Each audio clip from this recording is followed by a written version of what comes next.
Pero ikaw lang palang naghihintay at umaasa dahil ang hindi mo alam na may bago na pala siya.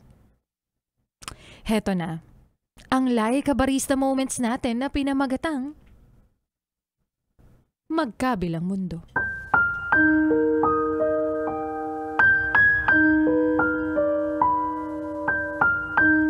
Sabi ko sa'yo, hihintayin kita.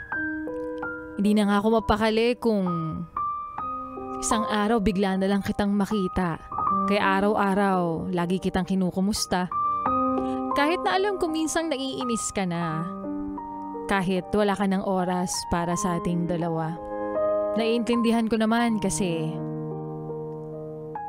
para yan sa iyong pamilya. Paulit-ulit. At paulit-ulit na lang kitang kinukulit. Hindi ko alam kung minsan ba ikaw ay naririndi na o kung minsan nagagalit na rin. Pasensya ka na. Hindi na kasi ako makapaghintay na makita ka. Kaya araw, gabi, segundo, minuto, oras, buwan at taon na ang lumipas. Pero ako nandito pa rin. Hinihintay kung anong araw ka babalik dito sa Pilipinas. Pero hindi alam ng mga tao sa paligid ko na kung gaano kasakit, kung gaano kahirap maghintay sa isang taong matagal pa bago bumalik tapos maririnig mo na lang isang araw na tama na siguro to, hindi ko na kaya. Nahihirapan na tayong dalawa. Mga salitang sinasaksak yung puso ko ng paulit-ulit.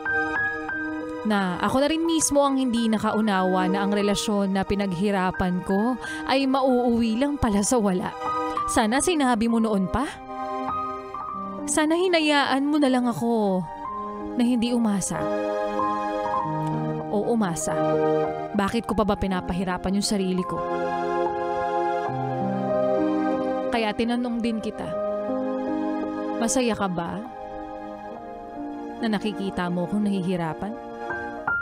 Pinaramdam mo sa akin na hindi lahat ng taong hinihintay mo ay babalik sa'yo. Minsan, pinaglalaroan lang pala tayo ng tadhana pero wala tayong magagawa. Dinidibdib ko pa rin kung paano mo sinabi lang lahat sa akin ng harapan habang nakatingin ng mabuti sa aking mga mata sa pamamagitan ng screen sa telepono. Pero wala akong makitang emosyon sa iyong muka na para bang handa ka na talagang tapusin ang relasyon nating dalawa at walang panghihinayang. Bakit parang andali-dali lang sa yung gawin lahat yun, ha? Bakit parang andali-dali lang sa yung ibasura yung relasyon nating dalawa? Nakakasawa na ba ako? Nakahanap ka na ba dyan ng bago? Masakit kasi hindi naman ako tumigil sa paghihintay sa'yo. Kaya wala na akong lakas na sabihin pang kung ano-ano tungkol sa'yo. Bakit? Ano bang magagawa ko?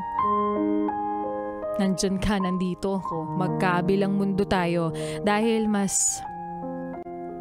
nagbabalik sa akin yung mga panahon na hinihintay kita, hinihintay ko na isang araw o sa isang iglap sasabihin mong hindi na ikaw ang mahal ko.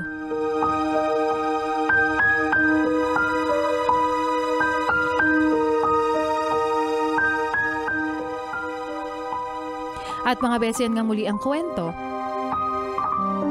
ng ating Laika Barista Moments na pinamagatang Magkabilang Mundo. Magkalayong